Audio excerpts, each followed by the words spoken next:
생생한 현장 이슈를 색다른 시각으로 풀어보는 정치본색. 진행을 맡은 저는 이종근입니다. 오늘도 신박한 주제를 갖고 간지나게 풀어주실 두 분을 모셨습니다. 조성호 변호사, 신인규 변호사 오늘 나오시느라고 고생하셨습니다. 안녕하세요. 네, 안녕하세요. 네. 오늘 주제는 유동규와 검찰의 이재명 올가매기입니다. 베테랑 영화 아시죠? 베테랑이라는 영화에서 주인공이 이렇게 얘기합니다.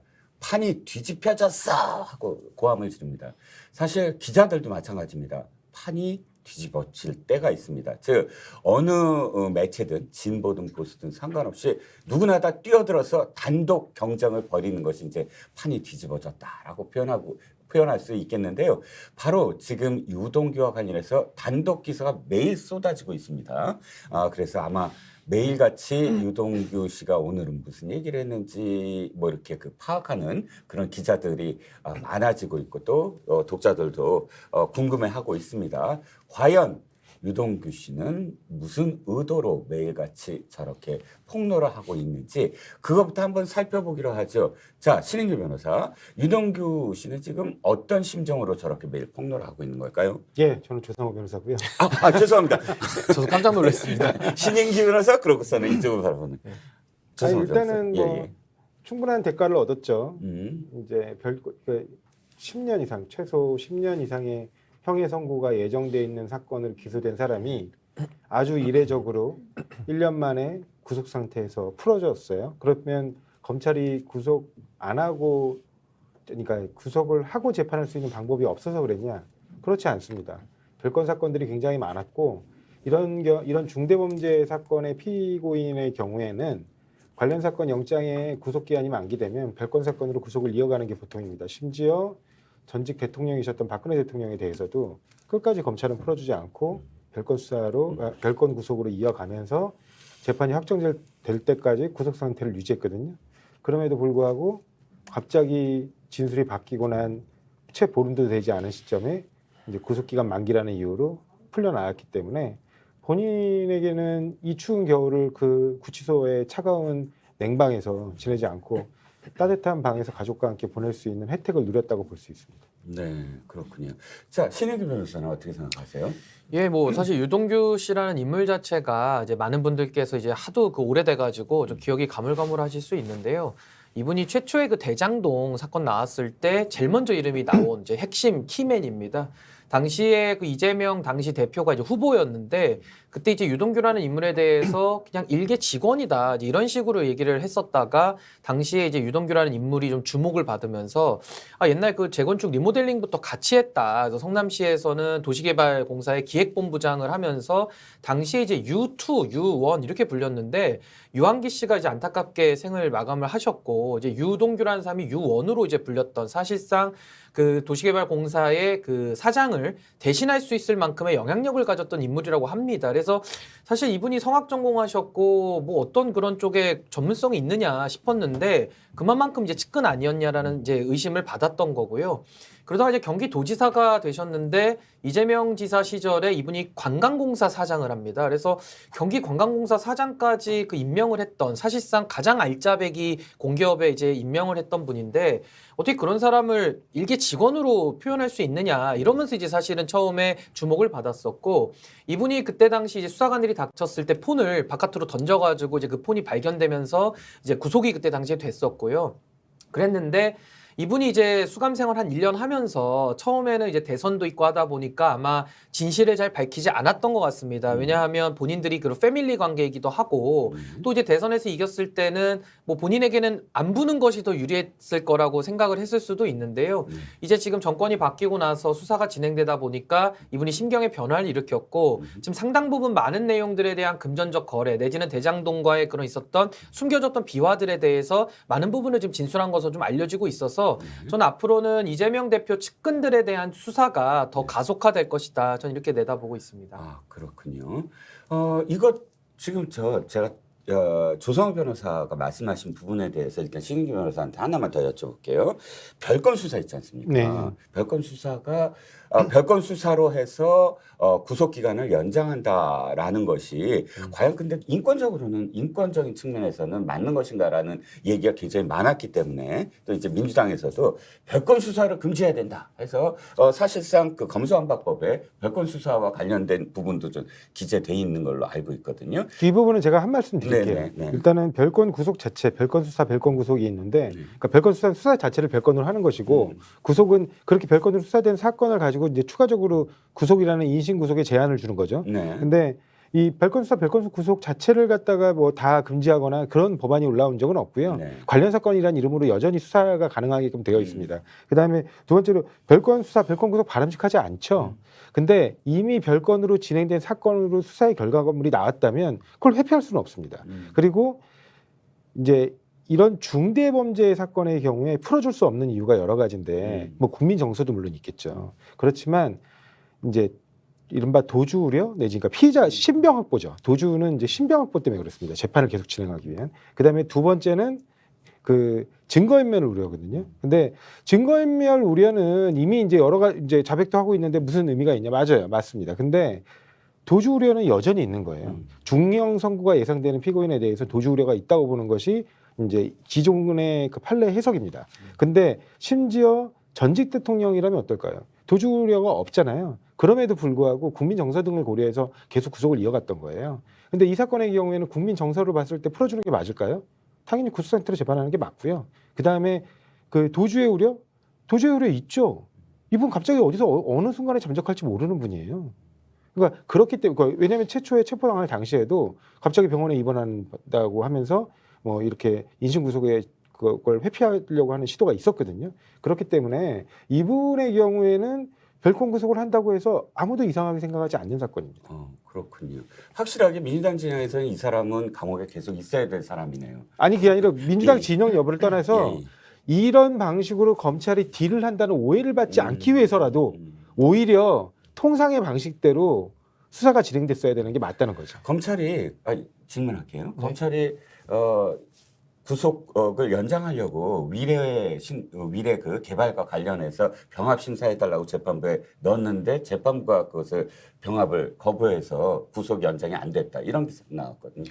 그러니까 이제 그 조상호 변호사님 설명하신 건 좀 일반론 얘기하신 건데 뭐 사실 일반 원칙을 또 강조하자면 원래 불구속 수사가 원칙이죠. 근데 이제 이 일반 원칙에 또 예외를 말씀하신 거고 저는 사실 여기에 대해서는 뭐 각 진영마다 소위 말하는 유불리에 따라서 이런 수사를 바라보는 관점이 늘 바뀐다. 전 이 부분을 지적을 하고 싶고 사실 불구속 수사 원칙에 의해서 유동규 씨가 이미 충분하게 검찰이 증거 확보를 했고 또 도주 우려도 없다 그러면 사실 구속의 필요성은 또 사라지는 겁니다. 그리고 앵커께서 말씀하신 대로 지금 병합 신청 같은 걸 넣었는데 재판부에서 그걸 좀 승인이 안 돼가지고 지금 이런 식으로 구속기간 만료로 잠시 풀려난 것이지 유동규 씨도 이제 재판받고 본인의 형량이 확정이 되면은 또 수감 들어가야 되는 겁니다. 그래서 그 부분은 조금 구별을 해서 봐야 되고요.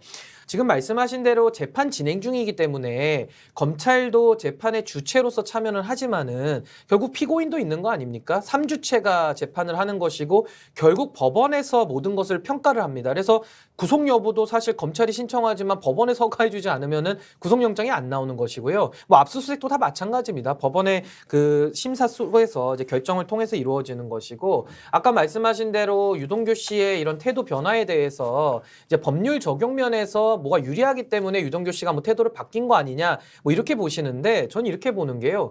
결국 돈이라는 것이 옮겨서 그러니까 남욱이라는 사람, 정민용이라는 사람, 그다음 지금 김용까지 왔다라는 거, 그러니까 유동규가 김용한테 전달했다라는 진술까지 현재 나왔고 김용 씨는 받았는지 안 받았는지 모르지만 이제 확인에 들어간 겁니다. 그래서 지금 이제 어떻게 보면 체포영장까지 해서 구속영장까지 발부가 된 상황이고요.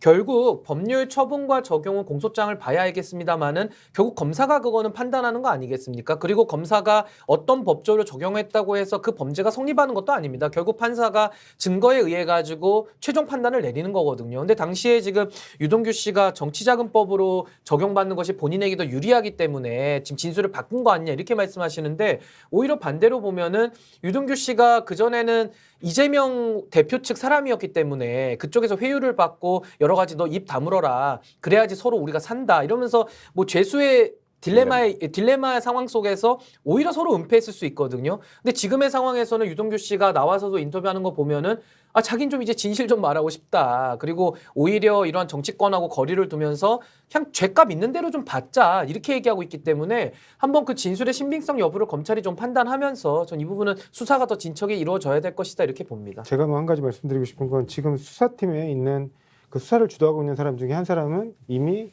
감찰 수사의 대상이었던 사람이에요. 뭘로? 진술회유 의혹으로 해요.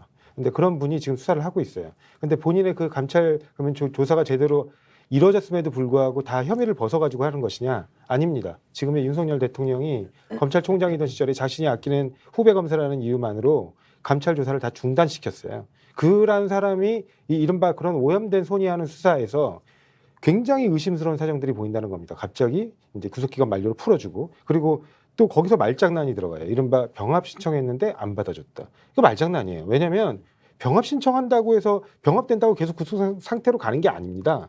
병합과 구속은 전혀 별개의 문제예요. 오히려 위례건으로 별건 기소를 할 때 구속 기소를 다시 해서 이중영장을 받을 수도 있어요. 이중영장을 받으면 한 구속영장 기간이 끝난 다음에 집행하면 되는 것이거든요. 원래 실무상으로 다 그렇게 합니다. 근데 그 기자들에게 이런 법적인 부분에 대해서 제대로 알지 못할 수 있다라는 전제하에 말장난으로 뭐 병합을 신청했는데 안 받아줘서 어쩔 수 없었다.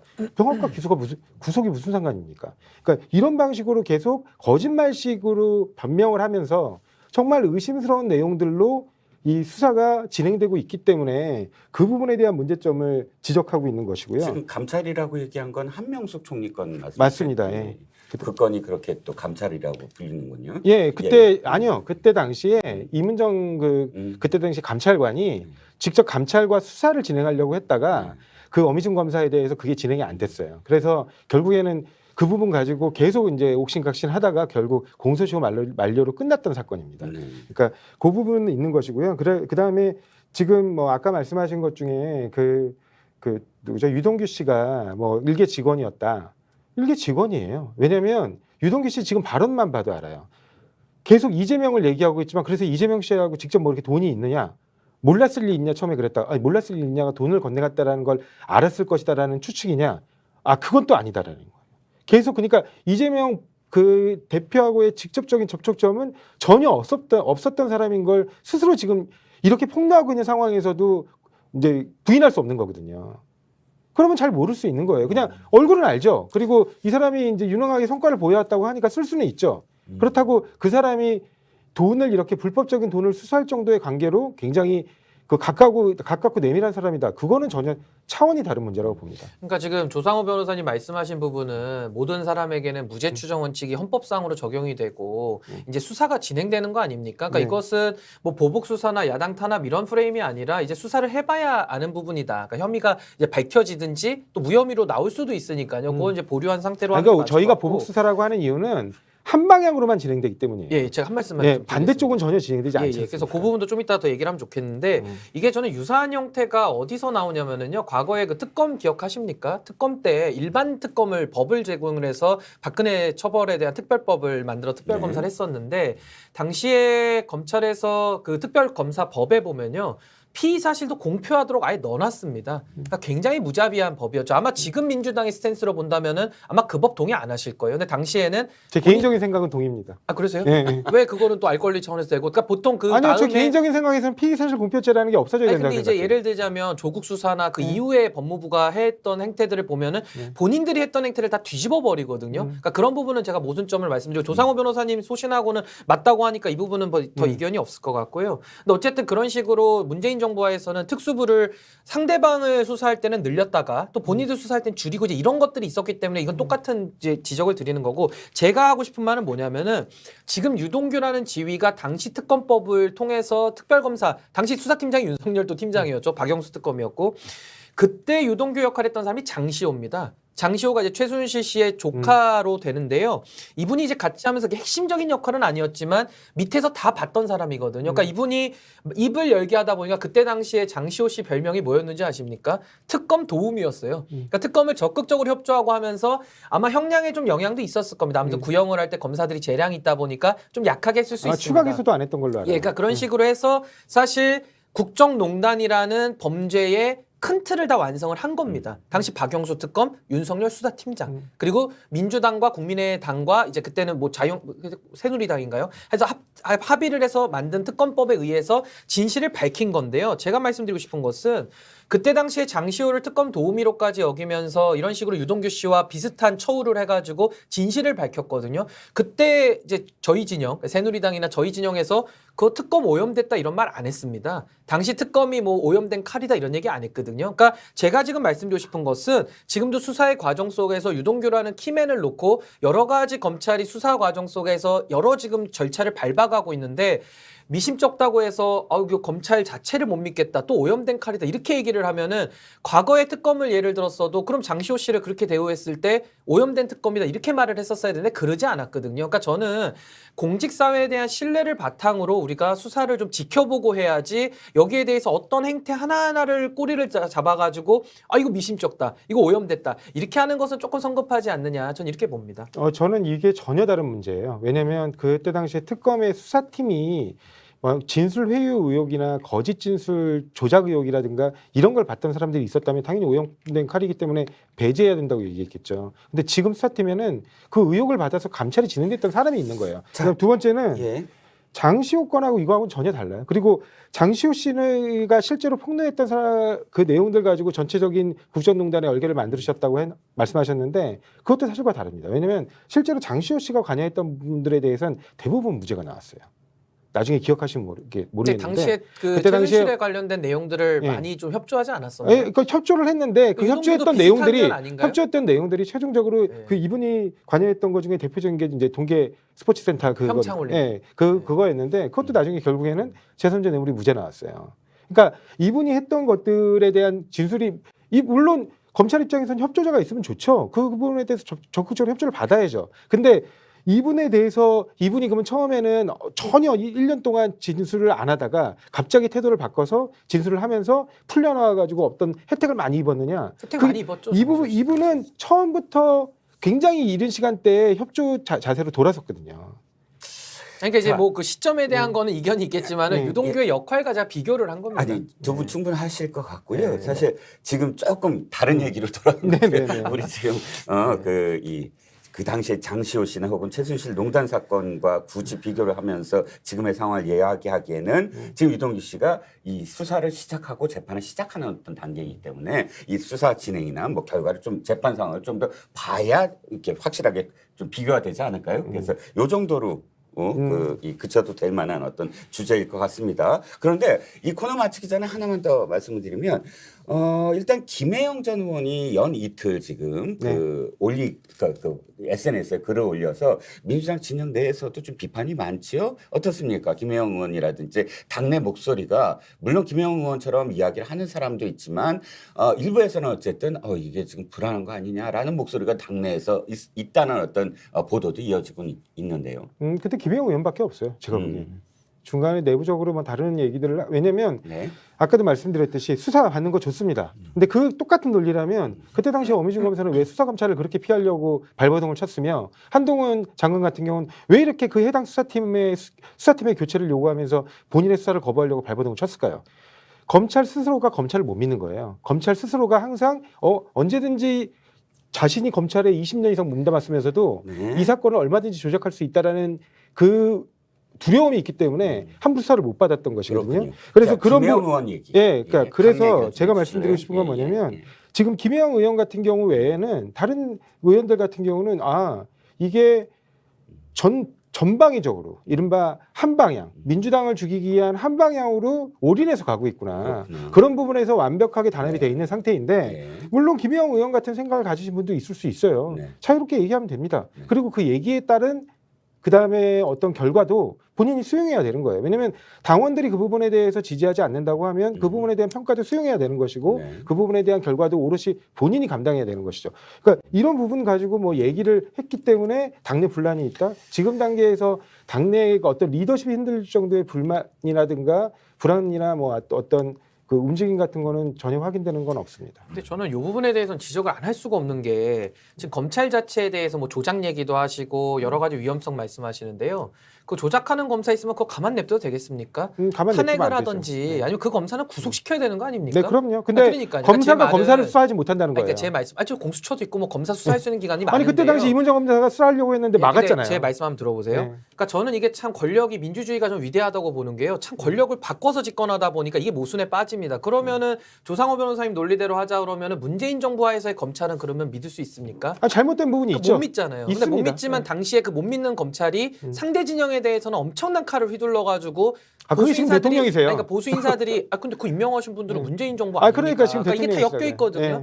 지금 대통령인 거 맞지만 네. 그분을 누가 임명했습니까? 임명권자가 책임을 지지. 그걸 내가 임명한 사람이 했으니까 그 잘못 부분에 임명한 대해서는 거는- 인정합니다. 그러니까 제 네. 말은 잠깐만. 두 분 요것만 다 말씀드릴게요. 두 분 다 상대방 얘기를 좀 듣고 하죠. 네, 네. 너무 그 저기 탁탁탁 저도 하니까 조 변호사님 말씀하실 조금 때는 길게. 제가 알겠습니다. 간섭 안 하겠습니다. 그래서 저는 문재인 정부 하에서의 검찰은 신뢰를 해서 상대방을 수사할 때는 동의하고 박수치다가 이제 와서 똑같은 검찰 조직입니다. 이 조직의 수장들이 바뀌었다고 해서 밑에 검사들까지 다 종속되는 건 아니거든요. 예를 들면 성남FC 수사를 했던 박은정 지청장 밑에서 박하영 검사 같은 차장 검사는 수사의 부당함을 얘기하고 사표 쓰고 나가버립니다. 그러니까 제가 지금 예를 든 거지만은 어느 한 정권의 검찰이라고 해서 믿고 어느 정권의 검찰이라고 해서 불신한다. 이런 논리 저는 뭐 옳지 않다고 보고 하나만 더 말씀드리면 이게 민주당 죽이기다.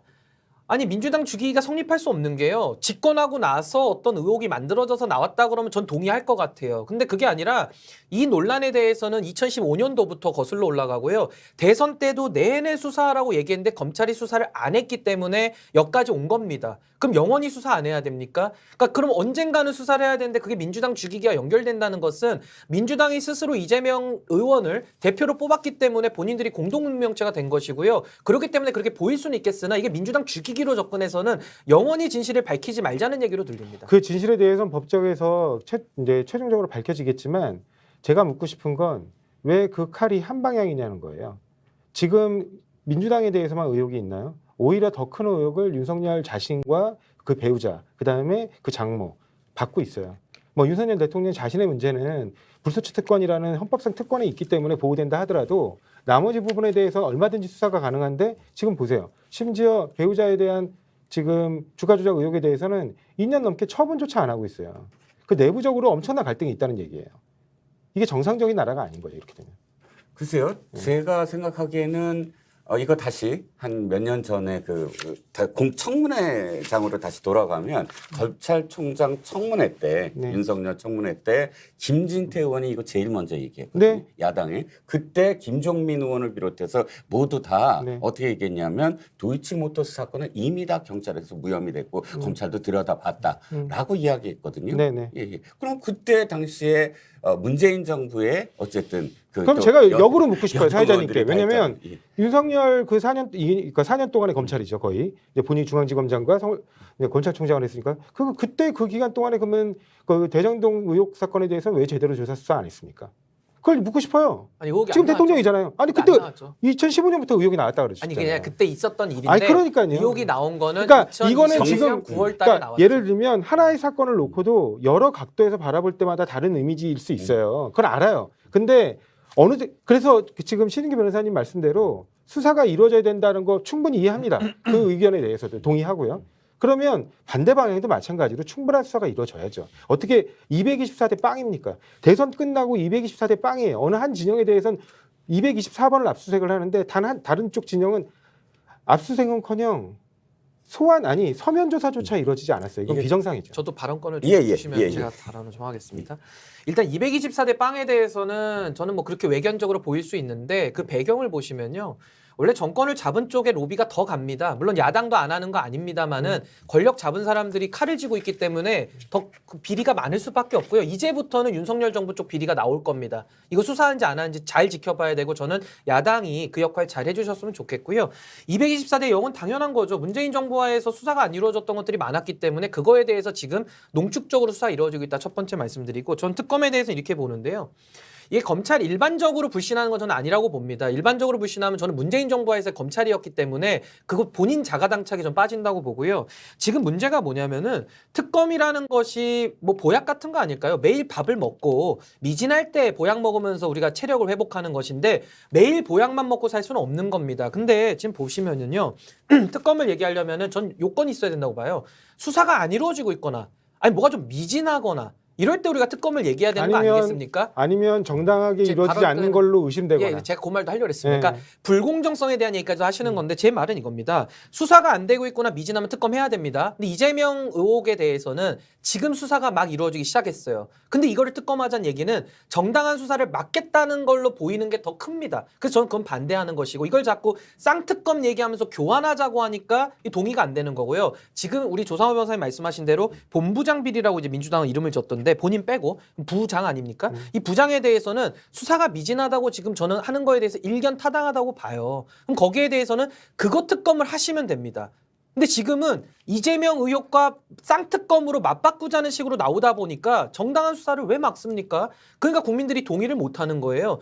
지금 여론조사 보시면은 뭐 배우자에 대한 의혹 미진하다라는 의혹도 있거든요. 그럼 거기에 대해서 특검을 주장하시면 될 일입니다. 근데 이거를 교환하자고 하니까 더 이상 얘기가 안 되고 이거는 정당한 수사를 막는다라고 이해할 수밖에 없습니다. 배우자 장모에 대한 특검 아주 강하게 얘기하고 있고요. 그걸 반드시 관철할 계획입니다. 근데 그 부분에 대해서 가장 극렬하게 반대하는 쪽도 국민의힘이고요. 그 다음에 지금 말씀하신 부분에서 아까 그 특검이 도입돼야 되는 이유 중에 가장 저는 큰 이유는 공정성의 문제가 제기됐을 때예요. 근데 아까도 제가 말씀드렸듯이 이 사건 검찰 수사팀은 오염된 손입니다.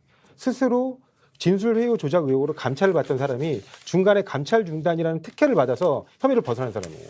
그 사람이 하는 수사를 어떻게 믿습니까? 아니 그러니까 저는 쌍특검은 좀 이거는 아닌 거라고 우리끼리 또 얘기가 되는 것 같고, 그러니까 막교환은 이상하지 않습니까? 아니 맞아요. 그러니까 막교환은 그거 이상합니다. 어떤 거와 상관없이 아니, 필요하면 해야 됩니다. 근데 이거에 대해서 이제 오염된 칼이라고 단정을 지으시니까 이거는 일반 검찰을 그냥 믿지 않겠다. 아니요, 그게 아니고 우리 제가 쪽에 대한 말씀드리는 건 수사는 불신한다 이렇게 들리거든요. 수사팀이 공정하게 구성돼야 된다는 거예요. 근데 제가 말씀드리는 건 아까 늘 우리가 그런 말 하잖아요. 오얏나무 밑에서 가끔 매지 마라. 근데 지금 너무나 의심스러운 사정들이 보이잖아요. 그럼 문재인 정부하에서 임명된 그러니까 검찰팀은 항상 공정하고 아니 그게 윤석열 아니에요. 정부하에서 수사팀이 이루어지면 제가 그거 그 공정합니까? 검사한테 묻고 싶어요. 항상 그러잖아요. 아니 자신 있으면 수사 받으면 되는 거 아니냐. 네. 그 그럼 예를 들면 잠깐만 할게요. 제가 그거를 역으로 허미중 검사와 한동훈 장관한테 묻고 싶은 게 그렇게 자신 있었으면 수사 받고 다 까면 됐던 거 제가 아니냐. 말씀할게요. 만약에 지금 엄 검사님하고 뭐 한동훈 검사에 대해서 지금 막 문제제기 하시는데 그분들이 많이 부정한 일을 했다고 하잖아요. 그거 고발을 해서 그거 처벌해야 되죠. 아니 많이 검사잖아요. 그렇다고요. 검찰이 안 움직이잖아요. 아니, 그러니까 그러면 공수처도 있고 많으니까 그 고발을 해서 처벌을 해야죠. 저는 그런 검사 있다 그러면요,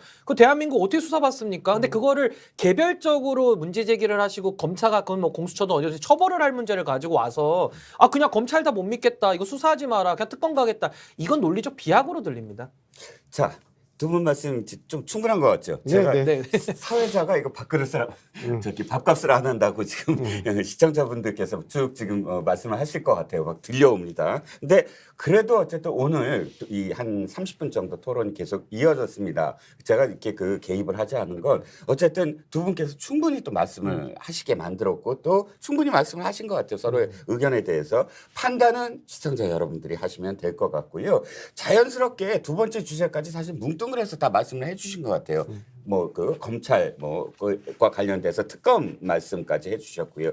이제 민주당 얘기를 좀 해보죠. 난국 돌파를 위해서 민주당이 어떻게 뭐 해야 되는가? 특검 얘기도 특검 얘기도 했지만 일단 민주당에서는 이것과 관련돼서 당 차원에서 어떤 지금 그 보관을 갖고 계신가요? 일단은 이제 오늘이죠. 오늘이 마지막인가요? 지금 국정감사가 하여튼 국정감사가 끝났습니다. 네. 끝났고 이제 오늘 아마 그 오전에 대통령 시정연설이 있었던 것으로 아는데 네. 이제 그 다음에는 예산 국면이에요. 예. 오늘 국정감사 하죠 오후에. 예. 이제 그래서 오늘 마지막인가 그럴 겁니다. 그래서 이제 내일부터는 아마 이제 예산 국면으로 넘어가게 되는데 그 예산 심사에서 굉장히 문제 많은 것들을 저희들이 목도했죠. 특히 검찰권 관련해서도 지금 어느 부서에서 이렇게 특활비를 자기들 마음대로 씁니까? 그렇잖아요. 그건 말도 안 되는 얘기예요. 왜냐하면 지금 국회도 한번 엄청나게 폭풍이 일어가지고 손을 한번 봤어요. 그 홍준표 지금 대구시장이죠. 대구시장께서 자기가 특활비 모아가지고 그 와이프한테 생활비 갖다 줬다. 아, 그렇죠. 운영위원장 때. 네, 그렇습니다. 그래서 그런 여러 가지 사안들을 겪으면서 이제 특활비를 사실상 이제 거의 다 폐지하고 국회의장에게 조금 남아 있는 정도 수준으로 조정이 이루어졌어요. 그 다음에 이제 청와대 같은 경우도 이제 요즘에 대통령실이라고 하죠. 대통령실 같은 경우도 이번에는 아마 예산 증액안으로 좀 낸 것 같은데 다른 데는 다 깎았는데 거기만 좀 늘린 것 같아요. 근데 애초에는 원래 그 지금 윤석열 대통령 본인이죠. 본인이 아주 가열차게 수사를 했지 않습니까? 이런 특활비 문제에 대해서. 그리고 그 이후에 문재인 정부가 출범하면서 특활비를 거의 대폭 삭감해서 실질적으로 꼭 필요한 경우 외에는 특활비를 쓰지 않고 영수증빙이 남는 업무 추진비 등으로 사용하는 걸로 다 조정을 했어요. 근데 여전히 성역으로 남아있는 곳이 어디냐? 검찰이에요. 검찰의 이른바 총장님 순시하시면 나눠주는 봉투, 특활비 봉투도 관행도 여전히 있는 것으로 지금 알고 있고요. 그래서 1년에 한 80억가량을 써왔던 것으로 아는데 그 부분을 이번에 더 늘렸다는 얘기, 늘려서 제출했다는 얘기도 확인했습니다. 그래서 그런 부분들에 대해서 사실상 뭐 대부분 확인해 보면 그 특활비가 실제로 수사 기밀비로 사용되는 경우는 극히 일부고 한 90% 이상이 그 이른바 업무 추진비로 써야 될 회식비 등으로 사용된다는 걸로 알고 있어요. 그래서 그런 부분들에 대한 대폭 삭감이 이루어져야 비로소 이제 국민에 대한 어떤 그 국민 예산 통제에 대한 어떤 그 기초가 마련된다고 생각합니다. 그래서 그런 부분들로 조정이 이루어져야 되고요. 그 다음에 검찰에서 이번에 비법정 수사부서를 많이 만들었어요. 그러니까 검찰청에 있는 이렇게 청법에 나와 있는 부서가 아니라 자기들 멋대로 부서를 만드는 거죠. 그런 부서에는 예산을 갖다가 대폭 삭감해야 된다고 합니다. 제로로 만들어도 된다고 생각해요. 왜냐하면 그 부분에 대해서 국회가 수사를 동의한 그런 수사부서 창설에 대해서 동의한 적이 없어요. 그럼에도 불구하고 행정부가 임의로 그렇게 부서를 만들거나 이른바 시행령 정치를 통해서 시행령에서 임의로 자기들이 예산을 운용할 수 있도록 어떤 부서를 만들어서 운영하는 게 있다면 그거는 국회를 경시하고 무시하는 태도이기 때문에 국회에서 그 부분에 대해서는 명확하게 경고를 해줘야 된다고 생각합니다. 수많은 부처가 있지만 어쨌든 검찰이 가장 큰 문제군요. 자, 어떻게 생각하세요? 근데 뭐 지금 질문 자체가 예산안에 대해서 아니 그렇진 않죠. 그렇진 않은데 국한되지 않고요. 아니 저희는 예산이나 검찰 국회는 국회 안에 싸워야 된다고 예. 생각하지 밖으로 나가야 된다고 생각하지 않기 때문에 이런 말씀을 주로 드린 거예요. 아이 그러게요. 네. 안 뛰쳐나가고 지금 어쨌든 네, 그렇습니다. 예산을 지금 예산 국회를 맞이합니다. 잠시 나갔다 오전에 나갔다 이제 오후에 들어오는데 어떻게 생각하세요? 저는 뭐 민주당의 대응이 사실 뭐 처음에는 좀 격앙됐다가 또 여러 가지 본인들의 본분을 잊지 않고 또 국민들을 위해서 할 일을 하겠다. 저 이런 태도는 굉장히 높이 평가합니다. 그러니까 뭐 억울할 수 있어요. 근데 사실 저희 입장에서도 과거 억울한 얘기하면은 또 너무 고장난 그 레코드판 자꾸 반복하는 느낌이라 저는 굳이 안 하는 거고요. 그러니까 민주당 입장에서도 지금 여러 가지 민생 문제나 또 우리 대통령이나 쪽에 견제해야 될 부분도 분명히 있는 것이고 여러 가지 이제 예산 문제에서 아마 엄청나게 이제 부딪힐 겁니다. 그리고 민주당의 운명을 논하기에 앞서서 지금 이제 이재명 대표에 대한 수사 문제 그리고 이거에 대해서도 아까 말씀하셨다시피 바깥에 있을 땐 또 말맞추기라든지 여러 가지 또 문제들이 있기 때문에 저는 구속될 가능성도 꽤 있다고 보거든요. 그러니까 이런 것들을 봤을 때 아마 민주당이 그 안에서 중심을 잘 잡아낼 수 있겠느냐. 그리고 그 안에서 지금 77.77%인가요? 상당히 다수의 당원들과 국민들이 지지를 했기 때문에 아마 저는 민주당 안에서도 상당한 그런 노선의 갈등이 좀 있을 수 있다. 이 해결책에 대해서요. 그런 게 있을 것 같고요. 뭐 특활비 얘기하셨는데 뭐 저는 제 생각 말씀드리면은 사실 이런 국정원이라든지 이런 수사부서 이런 데에서는 사실 다 밝히지 못하는 돈도 분명히 있는 겁니다. 뭐 그거 일일이 다 어떻게 보고할 수 없는 부분도 분명히 있기 때문에 저는 그 목적대로 쓸 수 있도록 하는 것이 저는 맞다 이렇게 보고요. 근데 지금 거기에 대해서 뭐 다 일일이 체크하겠다 이러면 사실 또 특활비의 취지가 무색되게 되는 부분도 있고요. 저는 뭐 검찰개혁에 대한 제 생각 조금 짧게 말씀드리면은 저 검찰개혁 해야 된다는 주의고요. 저는 이런 수사권을 쪼개기식으로 할 것이 아니라 저는 고위 공무원들이나 이런 좀 집중 견제를 받아야 될 대상들에 대해서는 전 수사권을 많은 기관에게 주는 게 저는 더 좋다고 봅니다. 수사를 여러 차례 받아도 되거든요. 깨끗하게 하면 되니까. 그래서 저는 오히려 공수처든 경찰이든 검찰이 각각의 수사권을 가지고 그 일정 고위공직자들에 대해서는 경합적으로 수사를 하는 게 저는 옳다 이렇게 보고요. 검찰 내부에서는 지금과 같은 이런 수직적인 상명하복 관계 이런 걸 좀 극복하기 위해서 저는 검사 개개인들의 의견 같은 거 부기하는 제도 만들었으면 좋겠어요. 그러니까 예를 들면 수사팀이 있는데 부장이 기소해 뭐 영장 청구해 해서 하는 게 아니라 말을 듣더라도 옆에 수사검사들이 다 의견 남기도록 의무화하는 겁니다. 그럼 나중에 가서 무죄 나오거나 책임을 물을 때 훨씬 책임 소재 가리기 쉽거든요. 전 이런 식으로 수사 절차에 대한 민주적 내부 통제를 좀 더 강화할 수 있는 방안 같은 거 저는 지금까지 그런 게 마련했으면 없었나요? 지금은 뭐 그런 의견 남기고 이런 게 없죠. 그냥 내부적으로 회의하면서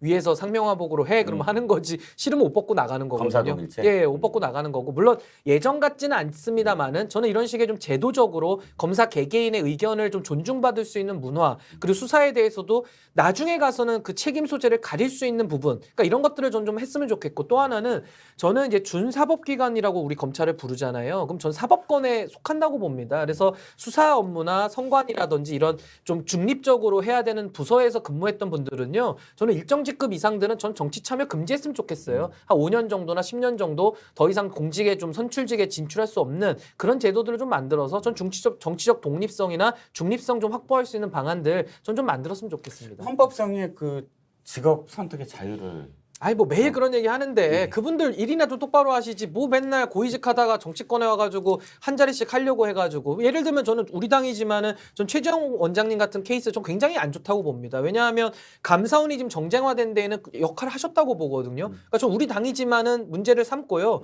예를 들면 문재인 정부하에서도 조혜주 상임위원 임명하려고 할 때 선관위 직원들 2,700명이 반대 성명 냈어요. 그런 거 안 해야 되고요. 또 민주당에서도 이수진 의원이나 그래서 안 했습니다 우리는. 아니 최기상 의원 그런 분들 법관 하시다가 바로 한 달 만에 옷 벗고 오셨잖아요. 그런 거 저는 안 했으면 좋겠어요. 그래서 저는 앞으로는 일정 직급 이상의 분들은 조금 정치와는 거리를 두도록 만드는 것이 우리 정치의 사법화를 좀 막는 그런 제도가 되지 않을까 싶습니다. 저는 그 준사법기관이라는 말씀 외에는 다 어느 정도 동의하는 부분이 있어요. 왜냐하면 검찰이 준사법기관이냐, 검찰이 준사법기관이라고 하면 우리나라 재판제도처럼 후진 재판제도가 있을 수가 없어요.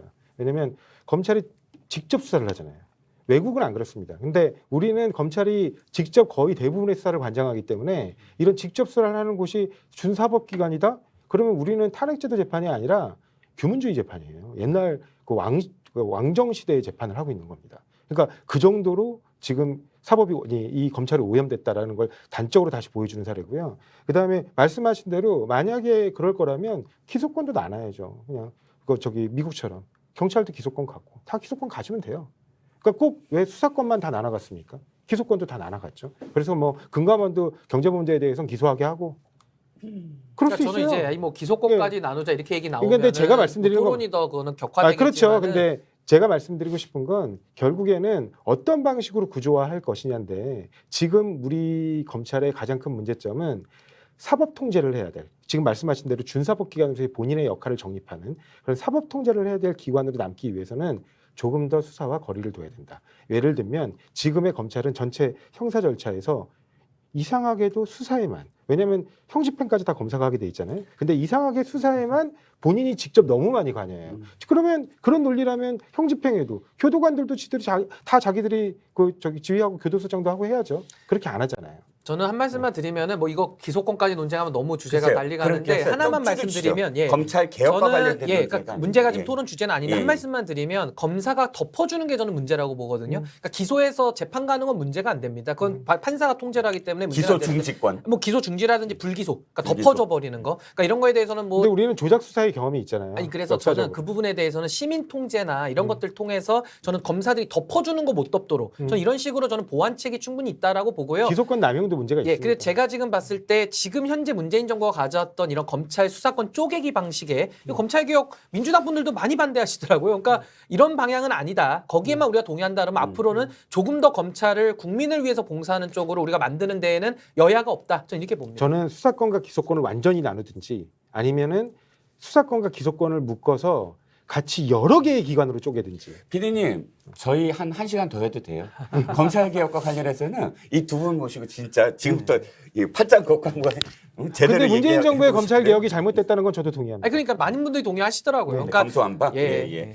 자, 그런데 사실 이거 정말 뜨거운 주제거든요. 왜냐하면 아직도 ING고 제대로 방향을 잡지 못하고 있으니까 두 분과 언제 한번 검찰 개혁 어떻게 가야 되나 제대로 한번 뭐 이렇게 두 분 의견 좀 듣고 싶습니다. 다시 돌아오죠. 지난 주말 뭐 저는 1945년에서 한 50년 사이를 왜 해방정국이라고 그러잖아요. 그 해방정국의 거리가 아주 정말 뜨거웠습니다. 뭐 뜨겁다는 표현은 좋은 표현이고 백색 테러, 적색 테러 뭐 이런 서로 간에 양 진영 간에 투표에 의해서가 아니라 뭐 그 폭력과 정말 이 충돌에 의해서 양 진영이 부딪혔던 그런 한 3년 정도의 시간이 있었는데 그게 좀 걱정이 되는 어떤 상황. 지금의 거리에서 한쪽에서는 벌써부터 탄핵을 얘기하고 한쪽에서는 사수를 얘기하고 하면서 이 부딪히는 상황이 일어났습니다.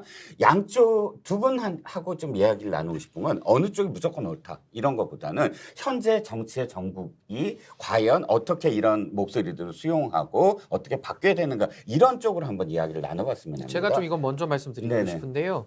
저는 이게 약간 뭐 3년 주기설 같아요. 이게 지금 보면은 2016년도에 탄핵을 통해서 전 국민의 거의 95%가 동의했지 않습니까? 다 나왔어요, 거의 전 국민이. 그리고 2019년도 이제 3년 뒤죠. 그때 이제 조국 수호하면서 그때 이제 서초동파와 광화문파로 나뉘면서 굉장히 극렬하게 붙었고요.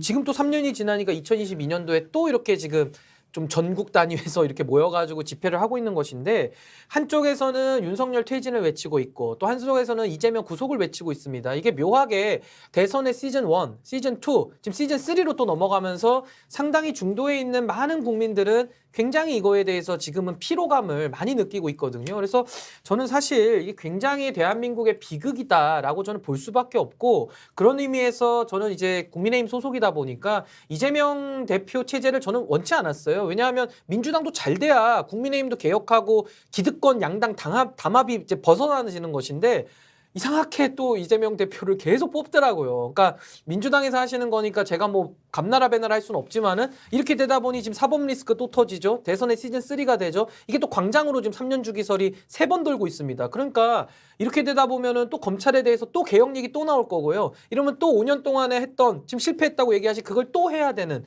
정말 왜 국민들께서 적용법조를 다 하시고 수사 과정을 다 일일이 보고받으셔야 되는지 전 이 부분에 대해서 상당히 우려스럽고 정치가 이렇게 가서는 안 된다. 어떻게 보면 사법보다 더 위에 있는 게 정치인데 뭔가 대한민국을 처벌할 사람 처벌하더라도 대한민국을 통합적 기능으로 몰고 가야 된다. 그래서 저는 여기서 한 말씀 드리고 싶은 것은 윤석열 정부도 외과적 수술에 지금 수사를 못하는 것 같아요. 아무래도 이런 부분에 대해서 수사를 할 때는 조금 더 신중하고 정말로 확정적으로 됐을 때 신중하게 움직여서 죄 있는 사람 처벌하고 또 민주당 지지자도 다 우리 국민이기 때문에 상처 안 받도록 이렇게 하는 것들이 있어야 되는데 지금 너무 이거는 강대강으로 몰아붙이고 있다. 그럼 거기에 대한 전국적 책임은 전 집권 여당과 정부가 져야 된다. 저는 이렇게 봅니다.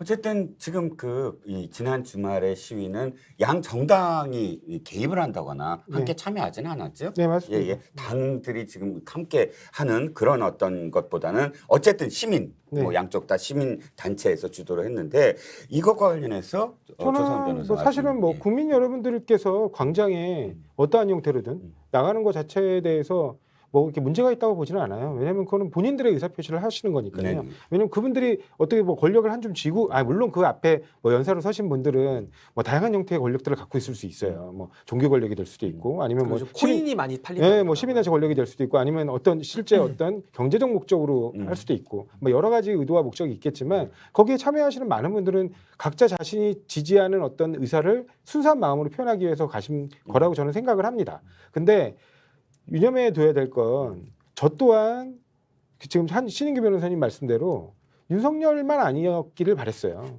거기서 오히려 우리가 지금 역으로 얘기하시면 그때 당시에 민주당의 가장 위협적인 후보는 유승민 후보라는 얘기들이 종종 정치권에서 나왔습니다. 그럼에도 불구하고 거기서는 윤석열을 뽑은 거예요. 그리고 윤석열 대통령이 본인의 스타일대로 지금 하고 있고요. 그 부분에 대해서 어제 저도 뭐 압수수색 영장 집행 과정에 당사 집행 과정에서 참관했지만 정말 아무것도 없어요. 아무것도 없는 거 몰랐을까요? 당연히 알죠. 왜냐하면 근무기간이 7일밖에 안 되는데. 그럼에도 불구하고 야당 당사를 습격하는 걸 전혀 거리낌 없어 하지 않아요. 그러니까 그런 방식으로 정치는 실종되고 본인이 할 수 있는 오로지 검찰총장 시절에 누구의 간섭도 받지 않고 본인이 원하는 스타일대로 할 수 있었던 걸 지금 마음대로 누리시는 것 같아요. 그때는 그래도 차라리 뭐 청와대 눈치도 좀 봐야 되지 않았겠습니까? 근데 그래서 이분이 그러면 과연 대통령으로서 역할을 하고 있는가? 그 부분에 대해서 국민들은 당연히 목소리를 낼 의무가 있고 그다음 국회는 당연히 견지할 필요가 있는 겁니다. 그래서 그 부분에 대해서 지금 뭐 일단 국정감사 기간에 국정감사가 사실상 무력화될 정도로 굉장히 강도 높은 수사가 있었는데 뭐 그거에 굴하지 않고 어찌됐든 일부 문제 있는 상임위를 제외하고는 나머지 상임위도 정상적으로 국감을 진행했듯이 민주당에서는 또 차분하게 이번 예산 국감에서 여러 가지 문제점들 이 검찰 문제뿐만 아니라 진짜 너무 많은 문제들이 있어요. 이번에 김지태 강원도지사의 어떤 좀 철이 없는 행동이라고 그럴까요? 하여튼 엉뚱한 행동 때문에 지금 예산이 50조 이상의 예산을 더 투입해야 되는 이런 어처구니 없는 일들이 벌어지고 있지 않습니까? 그래서 이런 부분들까지 아울러서 짚어서 이제 어떻게 하면 이제 좀 더 지금 어려운 민생 위기, 외교 위기, 그다음에 여러 국방 위기 이런 위기 상황에서 국민 여러분들의 삶이 조금이나마 덜 불편하지 않을 수 있는 방법이 있는지 그 부분을 대한정당으로서 국회 책임 정당인 민주당이 찾아가 줘야 된다고 생각합니다. 광장의 목소리는 목소리대로 나오더라도. 자, 그런데 다시 이제 그 광장 얘기에서 돌아보죠. 정치가 제대로 사실 담아내면 사실 시민들이 뛰쳐나갈 이유가 없지 않겠습니까? 그리고 이 두 분 말씀도 사실 굉장히 합리적으로 두 분이 토론을 하시는 분들인데도 불구하고 상대의 어떤 그런 당대표와 또 대통령에 대한 이야기로 또 다시 환치가 됩니다. 아쉬운 건 이거예요. 아쉬운 건 혹시나 이것이 늘 되풀이되는 것. 즉 광장의 목소리는 좋긴 하지만 그러나 진영이 바뀌면 똑같은 상황, 여야야가 바뀌듯이 시민단체도 공격과 수비가 바뀌게 돼서 이런 게 계속 되풀이되면 우리나라는 5년 내내 대통령 내려와라.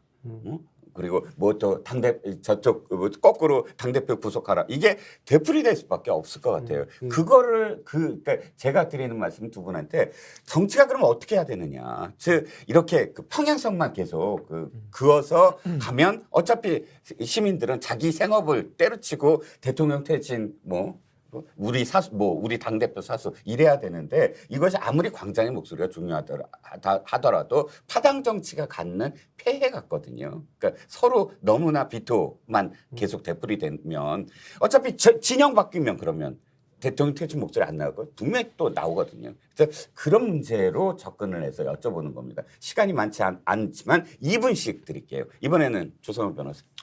지금 여러 차례 그러니까 좀 동통된 목소리로 얘기가 나온 건 어찌됐든 정부 여당에서 칼자루를 쥐고 있다는 겁니다. 그러니까 지금 어떻게든 이 양당 대립구도 화해서 지금 상태에서 갑자기 어떤 해결책이 나오는 건 아니잖아요. 그러면 결국에는 정부 여당에서 풀어줄 건 풀어줘야 되는 거예요. 지금 오로지 이를테면 구체적으로 풀어준다는 게 아니 이렇게 지금 그러니까 이른바 정적이라든가 정치적 반대파 그걸 여야를 가리지 않고 심지어 여당 내부에까지 칼날을 들이대고 있지 않습니까? 그게 정당한 칼이라면 괜찮아요. 굉장히 엄청난 거학의 부정부패를 척결하고자 하는 거라면 괜찮은데 여당 내부에 본인의 가장 핵심에 있는 거학은 외면하면서 사소한 걸 가지고도 수사를 하고 이 야당에 대해서는 사소한 거 중대한 거 가리지 않고 수사하고 있지 않습니까? 이른바 최초로 허위사실 공표로 야당 대선 후보를 기소한다든가 이런 어처구니 없는 일들을 계속해서 진행하고 있어요. 그러니까 이런 수사에만 골몰할 게 아니라 지금 당장 닥쳐온 민생 위기, 지금 벌써 유동성 위기에 닥쳐갖고 150조 원이 넘는 그 PF 자금들에 대한 유동성 위기로 부도설들이 돌고 있어요. 여의도는 정말 굉장히 흉흉한 상태거든요. 근데 그런 부분에 대해서 제대로 점검하고 짚어내고 그다음에 뭔가 민생을 이렇게 기울이고 힘써주는 그런 모습이 아니고 오로지 정적에 대한 수사가 핵심이 되는 한 계속해서 대립할 수밖에 없는 겁니다. 메시지 자체는. 그러니까 그런 부분들은 정부 여당에서 이제 적정한 시점에 적정한 상태에서 마무리할 줄도 알아야 돼요. 왜냐하면 수사팀이 이 많은 사건들 전국에 벌어지는 모든 엄청나게 많은 민생 범죄들이 있는데 그런 걸 다 외면하고 오로지 이 정쟁 사건들에만 매달려가지고 지금 수사하는 모습도 비정상이거든요. 그러니까 어쨌든 수사를 닫을 때가 됐다. 그걸 그냥 닫으라는 게 아니라 이제는 마무리 수순을 밟고 민생을 좀 돌봐보라는 마무리하고 민생을 돌봐라. 그게 지금의 난국을 풀어갈 가장 큰 해법이다. 네, 그렇습니다. 저도 해결책까지 섞어서 말씀을 드리겠습니다. 지금 일단 광장에 나와서 목소리가 내는 것, 데이제의 실패라는 거 반증하고 있다고 보면 될 것 같고요. 사실 목소리 내는 거에 대해서 누가 반대하겠습니까? 시민의 정치 참여는 민주주의의 꽃이고 굉장히 장려할 만한 일인데 지금은 주제가 그게 아니죠. 본인들이 정견이나 자신들의 비전과 철학을 갖고 나온 것이 아니라 서로 서로가 서로를 적대시하고 상대를 적으로 규정하는 이런 집회들이 나오는 것은 국력 낭비 내지는 손상이 더 크다 이렇게 보고 나와서 얘기하는 것들도 다 수사 문제예요. 아니, 수사 문제를 검찰이나 법원에서 하는 것이지 민중이 무슨 옛날처럼 뭐 화영제 하듯이 민중이 막 소리 질러가지고 사람을 구속하고 막 그렇게 하는 게 아니거든요. 그러니까 저는 이런 거에 대해서는 법과 정의, 부패와 이제 비리와 부정부패에 대해서는 다수결로 하는 게 아니거든요. 법과 원칙에 따라서 하고 거기에 대해서 승복을 해야 되는데 어느 때에선가부터는 막 민주당의 대선 후보가 대법원 판결에 대해서도 막 저거 들여다봐야 되나 이런 얘기를 막 하시거든요. 정세균 총리 얘기하는 네. 겁니다. 그러니까 이런 것들이 참 문제라고 저는 보고요. 마지막으로 저는 이제 협치가 거의 물 건너갔다라고 봅니다. 이제 이렇게까지 된 마당에는 저는 냉정하게 보는 편인데 이거 협치 다시 복원하기 어렵습니다. 이제 선을 넘었다고 보는데요. 저는 여기에 대해서는 정당 내부에 민주주의를 지키기 위한 노력이 각각의 구성원들에게 저는 필요하다고 봐서 저도 국민의힘 내부에서 바로 세우기 위한 운동하고 있고요. 전 민주당에서도 그런 노력이 나와줘야 이게 새로운 질서를 만들어내는데 저는 그 당이 건강해져야 된다고 봅니다. 아니 지금 같은 구조화에서 뭐 민주당과 국민의힘이 다릅니까? 다 안에서 줄 잘 서는 사람들이 또 공천받고 선거 또 나가가지고 또 누구 수호하는 거예요. 그러니까 저는 이렇게 가가지고는 대한민국이 과거로만 돌아갈 뿐 한 발짝도 저는 미래로 못 나가고 그 모든 불이익은 국민들이 볼 것이다. 저는 이렇게 봅니다. 자, 두 분 말씀은 어떻게 들으셨습니까? 해법은 여러 가지가 있을 수 있습니다. 하지만 그 여러 가지를 어떻게 빨리 풀어나가느냐. 지금은 한순간 한순간이 굉장히 귀중한 어떤 시간일 것 같습니다. 여러분들도 각자 의견이 있으실 테지만 그 의견들이 모아져서 어쨌든 정치인들이 빨리 단안을 내리고 그 해법을 실행하기를 기원합니다. 오늘 여기서 마치겠습니다. 두 분 감사합니다. 네, 감사합니다.